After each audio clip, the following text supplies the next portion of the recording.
네, 안녕하세요. 오늘은 이렇게 둘이 나왔습니다.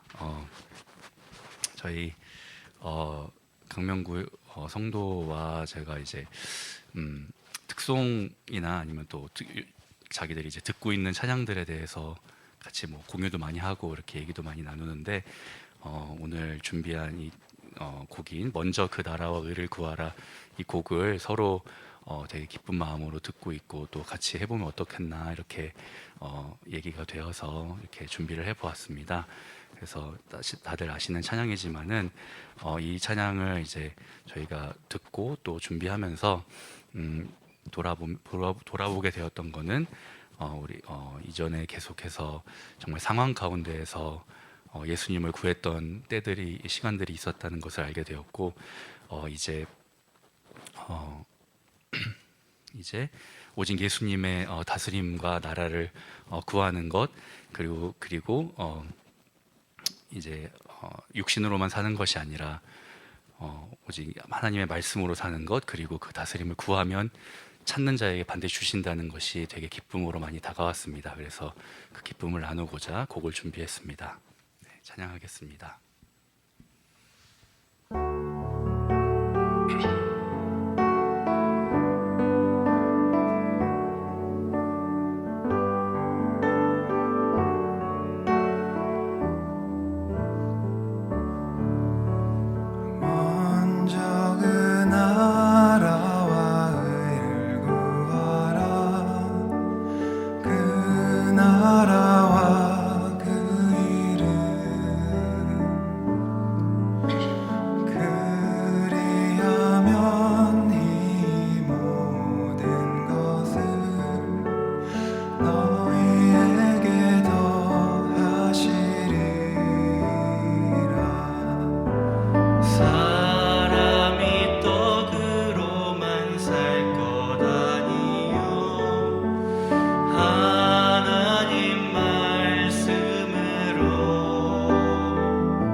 오늘 함께 하실 본문은 교동문과 동일한 내용의 시편 1편 1절부터 6절까지입니다.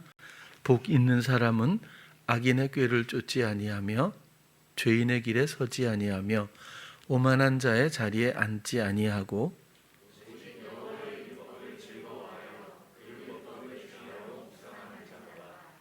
저는 시냇가에 심은 나무가 시절을 쫓아 과실을 맺으며 그 잎사귀가 마르지 아니함 같으니 그 행사가 다 형통하리로다.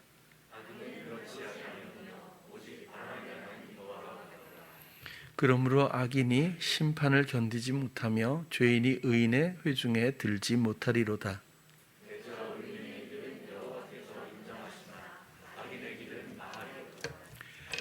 아멘.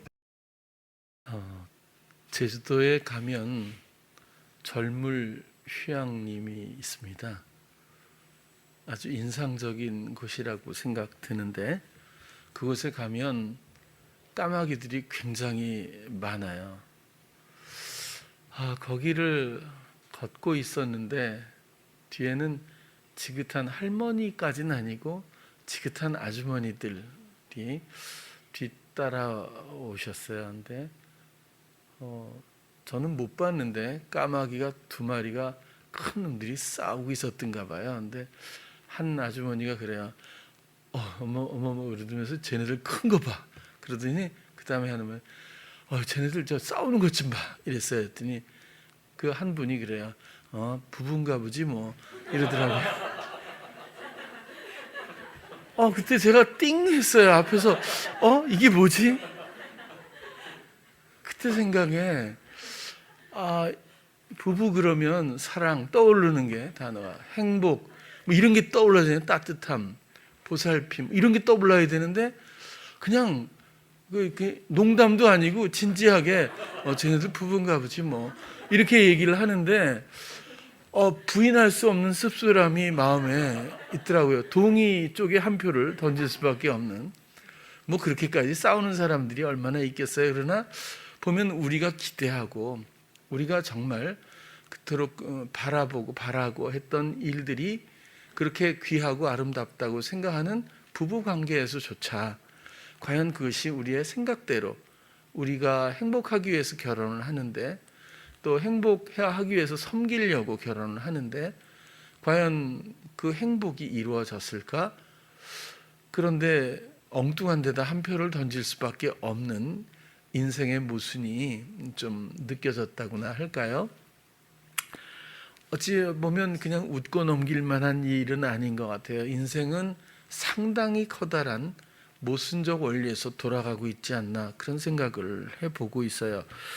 우리가 이미 겪어본 것처럼 어렸을 때는 학부모들이 아이를 성공시키기 위해서 뭐 엄청난 노력을 합니다. 희생도 하고 헌신도 하죠.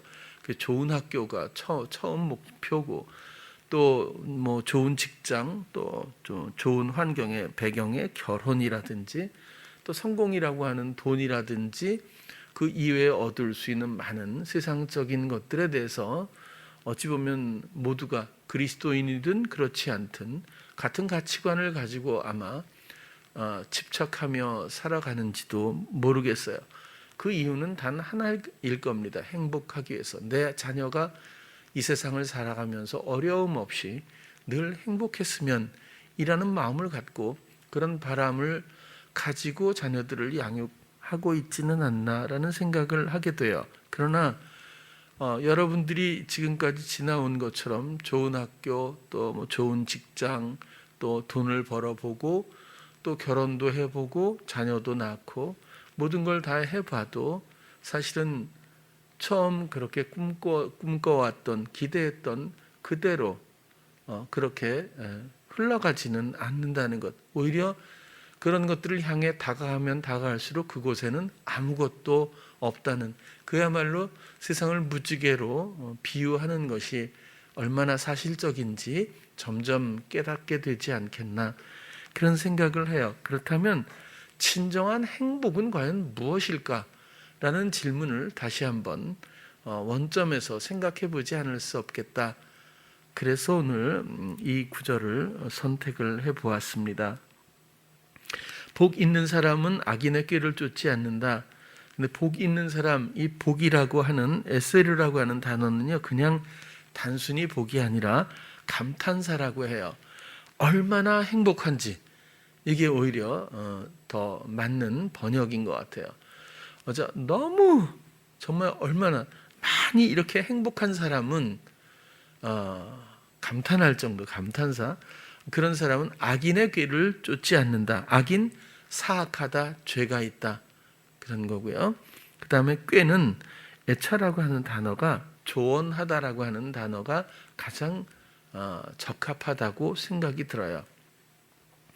그리고 죄인도 빗나가다 상실하다 여전히 하마르티아에서 연계된 단어로 보여지거든요. 하타라고 하는 이 단어도 빗나가다, 하나님의 뜻에서 빗나가고 하나님을 상실하고 하는 가운데의 결과물들, 과정들을 여전히 그런 사람들을 죄인 혹은 그다음 그 죄인의 길도 당연히 지금 제가 말씀드리는 건 영적인 비유로 말씀을 드리는 거예요.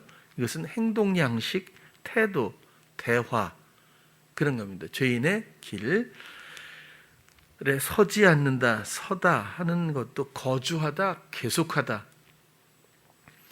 그리고 오만한 자, 이것은 희롱하다, 비웃다 이런 건데 오만한 자리에 자리한, 오만한 자가 뭐 입을 삐죽거리다 이런 뜻도 있더라고요. 근데 뭐 희롱하고 비웃고 삐죽거리는 게 뭐가 나쁘지? 그런데 이것이 최악입니다. 왜냐하면 이 조롱하고 삐죽거리고 비웃고 하는 것은 우발적이나 실수로 죄를 짓는 사람이 아니라 완벽하게 의도적이고 또 경멸하면서까지 죄에 동참하는, 죄를 짓는 그런 사람이기 때문에 그렇습니다. 자리라고 하는 것도 주거, 거하는 것, 주거 이런 뜻이고, 앉지 않는다, 잠시 앉는 것 그런 게 아니라 이건 남아있다, 계속하다 혹은 결혼하다라는 의미로도 쓰였던 단어입니다. 그만큼 친밀감을 갖고 동조하는 삶을 살고 있다고 보는 거죠. 그래서 복 있는 사람들은 이런 지금 이 나열한 이런 유에 동참하지 않는다, 이런 유혹에 함께하지 않는다라는 그런 어떤 영적인 원리에 대해서 이 시편 기자는 지금 설명해주고 있다고 생각을 합니다. 2절의 율법도 율법 그러면 우리는 뭐 반드시 지켜야 할 법 정도의 원칙으로만 자꾸 생각을 하는데, 토라라고 하는 이 단어는 사실은 어근으로 보면 화살을 쏘다, 손가락으로 가르치다, 알리다, 교훈하다라는 그런 야라라고 하는 단어서부터 그게 어근이라고 해요. 그렇다면 하나님이 그러니까 화살을 쏘는데 빗나가는 것이 죄라면 화살을 쏘고 손가락으로 가르치고 알려주고 교훈하고 하는 말씀이 곧 율법, 토라인데, 율법을 지키지 못했다고 하는 것은 이 하나님의 뜻, 하나님이 가르쳐 주시는 대로, 인도하시는 대로, 교훈하는 대로 이 모든 것들에서 어긋날 때 율법을 어겼다, 이렇게 이해할 수가 있을 거예요. 묵상이라는 말도 그냥 생각하다에서 끝나지 않고 이야기하다, 감명하다 이런 의미가 또 있습니다. 4절로도 넘어가면 악인은 그렇지 않으며 오직 바람에 나는 겨와 같다, 난다, 이것도 흔들리고 앞뒤로 던져 올려진 그런 뜻이고요. 이것은 모츠라고 하는 단어인데 완결한 뜻도 있지만 티끌이라는 뜻도 있습니다. 5절에 보면 그러므로 악인이 심판을 견디지 못하며 죄인이 의인의 회중에 들지 못하리로다. 죄인이 의인의 회중에, 이 회중도 모임 혹은 중요한 의미로는 백성이라는 의미가 있습니다. 6절로 넘어가서도 보면 대저 의인의 길은 여호와께서 인정하시나 악인의 길은 망하리로다. 여기서 길도 행동 양식, 태도, 특별히 대화 그런 뜻이 있고요. 인정, 이 말은 여러분들이 잘 아시는, 사실은 안다라고 하는 야다라고 하는 단어입니다. 이 야다라고 하는 단어에서 가장 많은 사람들이 주목하는, 또 관심이 있어하는 해석은 여전히 성관계죠. 근데 그 성관계가 아니라 사실은 부부관계를 말하고 있어요. 부부만큼 꼭 성관계뿐만이 아니라 부부관계에서 상대방을 알게 되는 모든 것들, 가장 가깝게 알 수 있는 것이, 그래서 부부는 무촌인가 그렇잖아요. 가장 가까운 사이라고 하는, 가까이서 체험으로 섬기면서 돌보면서 알아가는 그 안다라고 하는 것이 야다라고 보통 그러는데, 근데 이 야다에는 그런 어떤 부부관계가 도드라 보이긴 하지만 사실은 다른 의미도 있습니다. 조언하다, 대답하다. 그런 대화의 의미가 있습니다. 상대방을 알고 조언하고 또 대답하고 이런 야다의 의미가 있습니다. 의인의 길은, 의인의 그 행동 양식, 의인의 대화에는 하나님이 조언하고 대답하시나 악인의 길은 그냥 멸망, 그렇게 결론을 맺고 있죠. 우리 삶 가운데 누구의 조언을 듣는가 하는 것은 영적으로, 인생 중에도 물론이지만 영적으로도 엄청난 차이가 있습니다. 요즘에 텔레비전을 그 많은 채널들을 돌리다 보면 오은영 박사인가, 그죠? 그 사람이 너무 많은 채널에 나와서 재방송인가 보면 또 아닌 것 같기도 하고, 뭐 계속 상담받는 사람들이 각 채널에 줄을 쓴 것 같은 생각도 드는데, 그러면 얼마나 삶이 답답하고 풀리지 않으면, 또 기대할 만한 것들이 있거나 아니면 힘이 들면 상담을 요청하겠어요. 그 채널을 돌리다 보면 내담자라고 하나요? 상담받는 사람들이 대부분 울고 있더라고요. 어떤 사람은 유명한 사람인데 저 사람은 왜 여기서 울고 있지? 이렇게. 근데 보면 굉장히 유명해서 이제 체육관에서 콘서트도 한다 그래요. 토크 콘서트, 상담 콘서트도 뭐 이렇게 한다고 하는데, 아무튼 부럽기도 하고, 상담이 얼마나 중요한 건지, 한 인생에서, 그렇죠? 이 상담이라고 하는 것이 단순한 심리 문제가 아니잖아요. 근데 그 사람도 예수님을 믿는다고는 살짝 들었는데 잘 모르겠어요, 자세한 내용은. 그런데 육적인 영역이 있고 영적인 영역이 있습니다. 사람을 통해서도 우리는 얼마든지 감명을 받을 수 있고 조언을 들을 수 있죠. 그러나 사람은 하나님과 직결되어 있고 나무의 가지처럼 누구나 주님을 들을 수 있습니다. 하나님의 지혜와 지식의 말씀을 누구나 들을 수 있습니다. 그래서 도움을 받는 것도 하나의 방법이겠지만, 특히 영적으로는 하나님과 나의 사랑 이야기라고 하는 원리를 꼭 기억했으면 좋겠고요.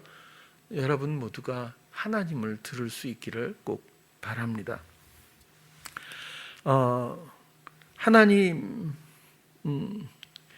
우리 삶 가운데 누구의 조언을 듣는가? 영적으로는 악인의 조언이라고는 하지만 악인의 주인은 사단입니다. 육체를 다스리는 육신의 세상의 왕이기 때문인데, 사람을 부추겨서 말하게 하지요. 목적은 뚜렷합니다. 하나님을 듣지 못하게 하나님과의 관계 상실을 유지시키기 위해서 사단은 엄청나게 바쁘게 성실하게 자신의 할 일을 다 감당하고 있다고 보여집니다. 악한 자의 부추김의 소리를 듣는 순간 누구든지 상황의 종로로 탈 수밖에 없게 되고 헛된 목표를 향해서 또 노예가 될 수밖에 없습니다. 그렇다면 하나님 왜 사단과 함께 이런 유혹의 세상을 만들어 놓으셨을까요? 이것은 엄청난 사랑의 원리이기도 하겠죠. 하나님의 목적은, 세상을 만드신 목적은 딱 하나라고 봅니다.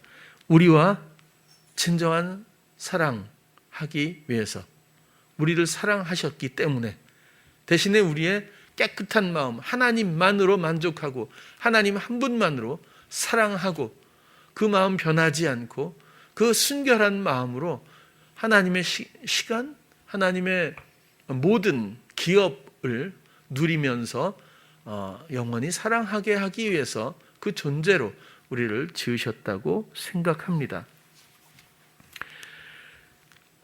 그런데 어두움에 처한 바 된 것은 사단으로 인해서, 회방으로 인해서 그렇게 되는 것은 결국 성경이 말하는 대로 빛을 알게 하기 위함이고, 생명 없음에 처하게 하셔서 사망의 권세 가운데 생명을 알게 하시고 죄에 물들게 하심으로 오히려 의를 사모하게 하시고, 악한 자의 미혹 가운데 속임에 지쳐 진리의 말씀을 들을 귀를 여시고 사랑 없음에 두셔서 사랑이신 하나님께 마음 돌아오게 하셔서 모든 이런 아픔 과정을 통해 그 사랑을 이루기 위해서 허용하셨다라고 설명해 볼 수 있습니다.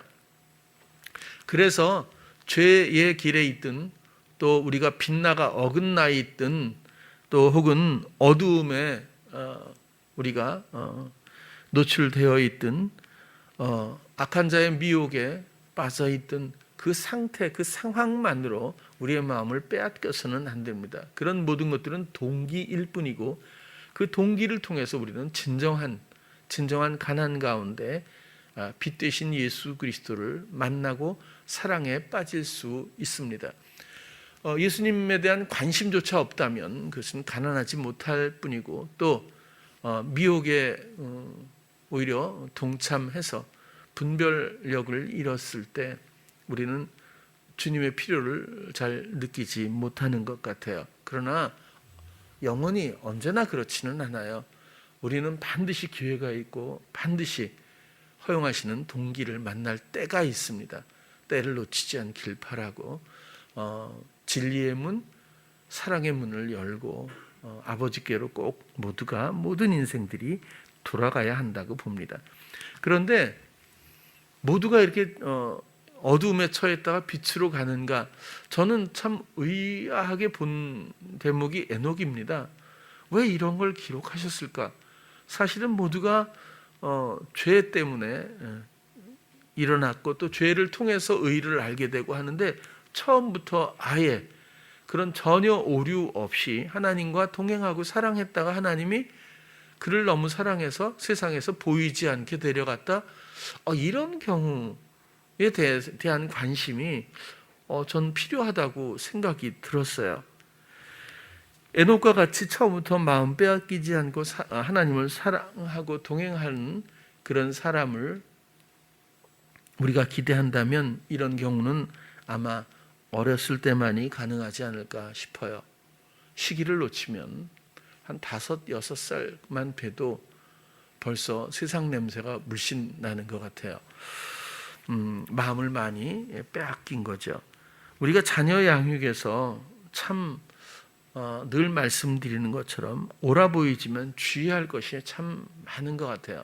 그 중에서도 부모의 의지대로 양육한다거나 부모의 성격대로 양육한다거나 부모의 기대대로 부모의 주장대로 아이를 양육한다면 하나님에 대한 감각을 배울 시기를 놓치게 되고 결국 형성된 인격을 통해 부추김의 조언을 듣는 사람으로 전락한 후에 돌아오는 멀고 힘든 과정을 또 겪을 수밖에 없다. 그렇게 정리할 수밖에 또 없네요. 정말 어렸을 때, 태에 있을 때부터 영적인 감각을 믿고 기대하고 오직 주님의 통로들이 전부 되어야 합니다. 주님이 이 아이에게 원하시는 대로, 주님이 이 아이에게 기대하시는 대로, 주님이 주장하시는 대로 이 아이를 내어드릴 때, 또 순간마다 주님이 이 아이에게 원하시는 표현을 내가 대행할 수 있기를 사모하며 나는 주님과 대화하며 이 아이를 대할 수 있을 때 우리가 상상할 수 없는 주님의 성품의 그런 지혜로운 참된 그리스도인 정결한 처녀로서의 성장을 우리는 보게 될 줄로 기대합니다. 저는 정도 차이는 있겠지만 또 속도 차이도 있겠지만 우리 모든 아이들을 그렇게 양육해야 될 당연한 의무가 있고 그리고 그런 아름다움을 함께 보며 찬양할 날이, 감사를 드릴 날이 꼭 오기를 진정 소망하고 그렇게 모두가 관심을 가져줬으면 좋겠습니다. 이것은 전혀 어려운 것이 아니고 난이도가 높은 어떤 영적 수준의 일도 아닌 단지 우리 마음의 순결한 믿음의 순종으로서 일어나는 단순한 결과일 뿐입니다. 예수 믿는 걸 어렵다고 생각하면 제가 볼 때는 악인의 조언에 불과합니다. 예수님을 사랑하는 것이 힘들다고 생각하면 여전히 조언을 듣고 있는 과정일 뿐이라고 봅니다. 가장 쉬운 것이 사람이 할 수 있는 것 중에 가장 쉬운 것이 준비되어 있는 것이 사랑일 겁니다. 어느 사람이 사랑하기 원치 않는 사람이 있겠습니까? 사랑받기 원하고 사랑하기 원할 거예요. 사람은 어찌 보면 모두가 모든 영혼의 목적은 사랑일 겁니다. 그런 유형으로 우리 세상 인생에는 많은 것들이 내포되어 있고 또 예표되어 있죠.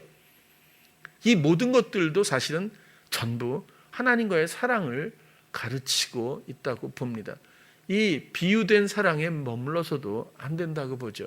한 여인을 사랑하고 한 남자를 사랑하고 아이만을 사랑하고 뭐 이렇게 멈춰서는 안 되고 우리의 영혼이 아버지께로, 사랑이신 그분께로, 생명이신 그분께로 돌아가기 위해서 많은 이런 예표들이 우리 주변에 인생에 표현되어 있다라고 생각이 들어요.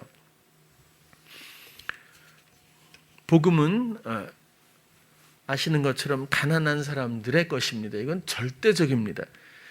왜냐하면 사단의 조언을 듣고 또 들은 후에 남는 절망과 허무, 상실 가운데 더 이상 스스로는 어쩌지 못해서 오직 주님의 도움만이 간절해지는 때가 이를 때, 그때 비로소 보이고 들리고 그때 비로소 감각되기 때문에 그렇습니다. 그때서야 만날 수 있기 때문에 그렇습니다. 만나기만 하면 모든 것이 그때부터 해결되는 것이 아니라 해결된 채로 자신과 상황을 발견하게 됩니다. 왜냐하면 처음부터 허구이기 때문에 그렇죠.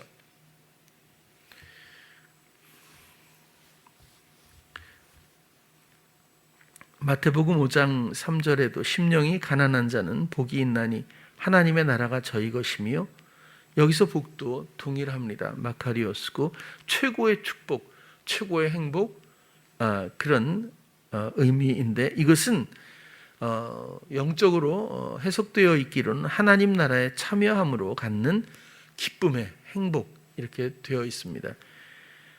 하나님의 다스림을 빼놓고 과연 행복을 말할 수 있을까?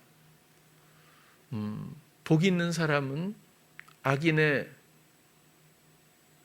조언을 듣지 않는 것으로가 아니라, 아까도 의인의 길은 여호와께서 인정, 아까 말씀드린 그대로 안다는 것을 넘어서서 안다는 것도 포함해서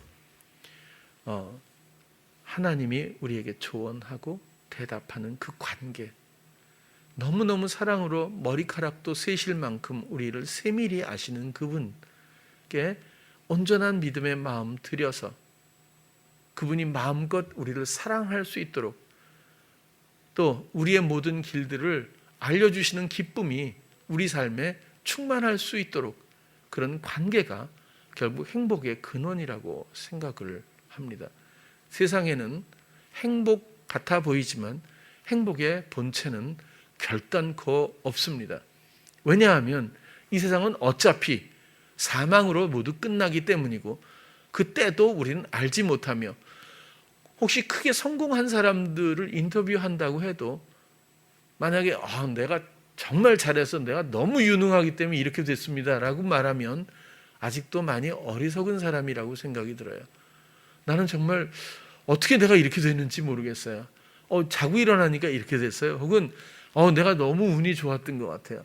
나는 정말 이렇게 이 정도 열심히 했는데, 이런 말을 주로 많이 하는 것 같아요. 사람이 어찌 인생을 경영할까요?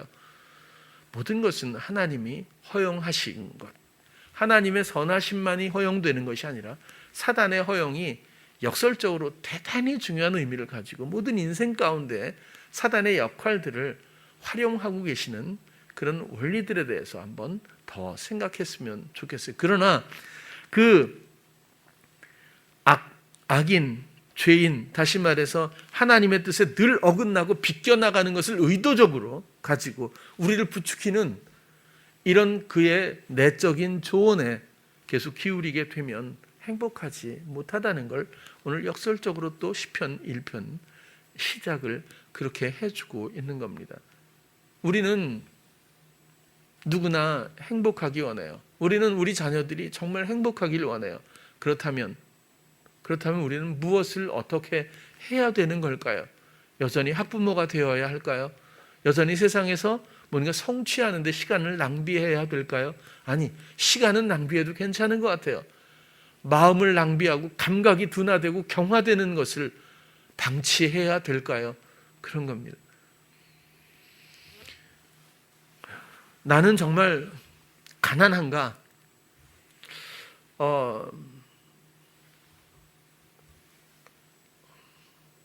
성건이하고도 그런 얘기를 한 것 같은데 들은 건가? 아무튼 굉장히 얼마나 원하겠어요. 제가 봐도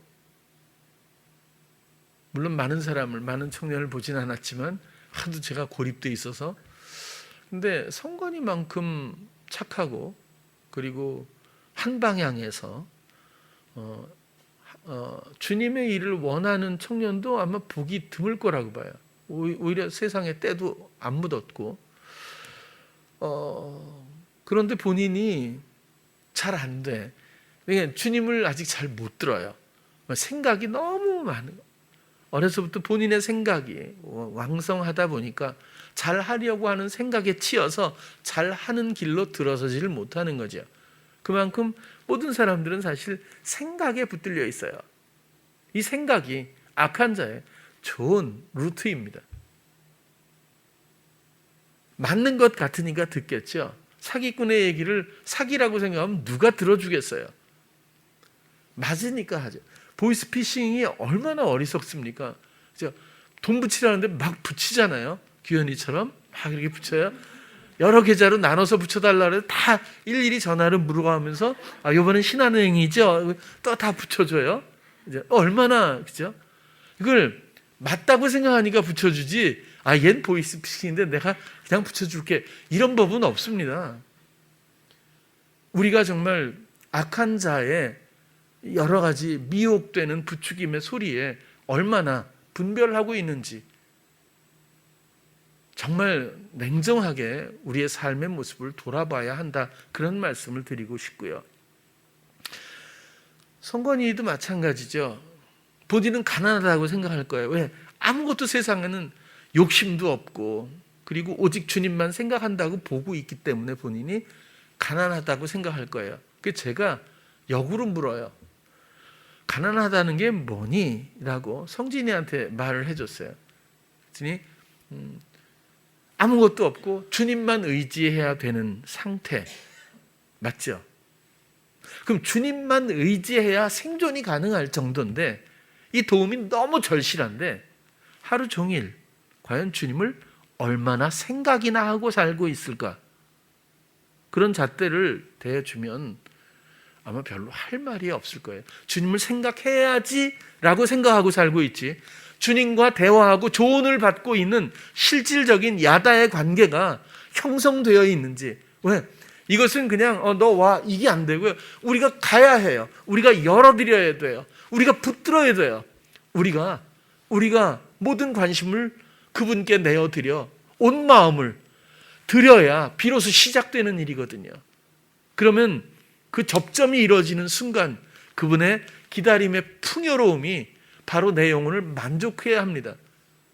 세상에 그 무엇도 이젠 어떤 의미나 가치가 없게 되고 무의미하다는 것이 아니라 오직 주님 한 분만으로 만족한 영혼으로 말할 수 없는, 설명할 수 없는 지혜의 행복이 주어지게 되지 않습니까? 아직도 그 자리에 나가지 못했다면 가난하지 않은 겁니다. 오늘도 찬양 인도를 한 우리 보람이한테 물어보면 우리 그런 게 있으면 좋겠어요. 딱 하면 하루에 마음을 주님께 몇 %나 드렸는지 착 이렇게 하면 제로 이렇게 나오기도 하고 0.11 뭐 이렇게 저기 훅 불면 왜 그거 있잖아요. 뭐지? 그 음주 측정하는 것처럼 더더더더 이렇게 해도 잘 안 나올 수도 있다고도 생각이 드는데, 주님을 생각지도 못하는 악인의 부추김이 우리 인생 삶 가운데 시간을 얼마나 장악하고 있는지 잘 우리가 바라보지 못할 때가 많이 있는 것 같아요. 가난하고 또 오직 주님의 아름다운 사랑의 모든 계획들을 이해하고 정말 나의 모든 시간과 마음과 생각과 그리고 감각을 오직 주께 내어드릴 수 있었으면 좋겠습니다. 오늘 본문을 보면 악인과 의인으로 이렇게 나누게 되어 두 부류로. 근데 참 이게 굉장히 좀 어찌 보면 쉬운 일은 아닌 것 같아요. 왜냐하면 무엇이 기준인가에 따라서 보통 의인 그러면 행위를 자꾸 보려고 하지 않습니까? 성품을 보려고 하잖아요. 근데 여기서는 그게 아니고 누구를 듣느냐에 따라서 이렇게 달라진다고 하는 거거든요. 정말 부부관계와 같은 그런 암 가운데서 주님을 듣기 시작한다면 우리는 그야말로 하늘에 속한 사람들이 될 수 있을 겁니다. 주님을 생각지도 못하고 상황에 그저 쫓겨다니며 또 부추기는 나의 생각을 듣는 그런 태도, 생활 방식에서 벗어나지 못한다면 우리는 악인의 의도대로 언제나 그 자리에 거주하게 될지도 모른다는 원리입니다. 성경은 그래서라도 모든 영혼들을 하나님이 사랑으로 지으시고 사랑으로 기대하셨지만 악인과 의인처럼 두 부류가 있다는 것을 계속적으로 설명해 주고 있어요. 알곡이 있으면 가라지가 있고 옛사람이 있으면 새사람도 있고 또 지혜로운 처녀가 있으면 미련한 처녀도 있고 양이 있으면 염소가 있고 그런 것처럼. 그런데 이 모든 것들은 결국 누구의 조언을 듣느냐라는 기준으로 갈리게 될 수도 있을 겁니다. 알곡과 가라지,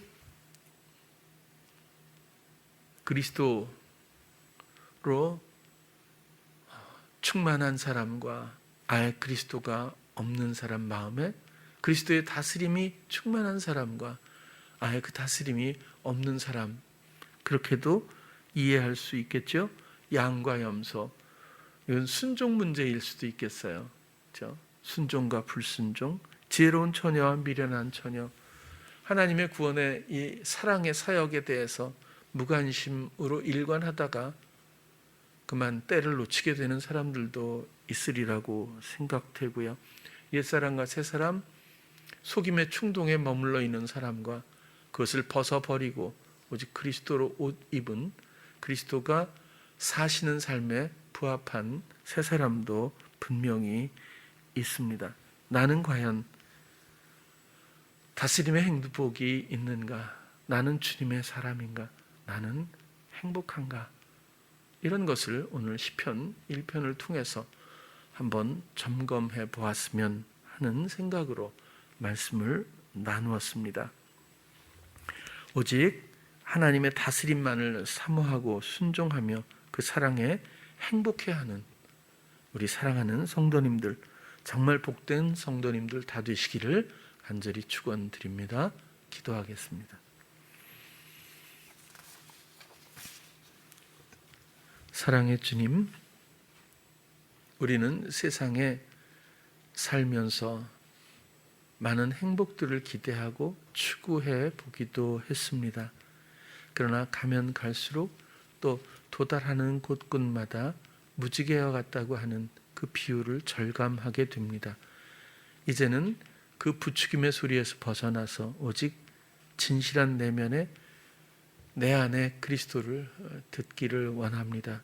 언제나 어떤 순간이든 예비하신 대로 지혜와 지식의 말씀으로 풍요로운 기업으로 우리를 돌보시는 그리스도 앞에 온전한 마음 내어드립니다. 정결한 마음 주께 드려 온전한 화합이 있게 하시고 우리를 그토록 사랑으로 잘 아시는 하나님의 조언과 답변과 이 대화 가운데에서 진정한 설명할 수 없는 이 행복을 누리며 걸어갈 수 있는 우리 모두 되게 하여 주시옵소서. 예수님 이름으로 기도드렸습니다. 아멘.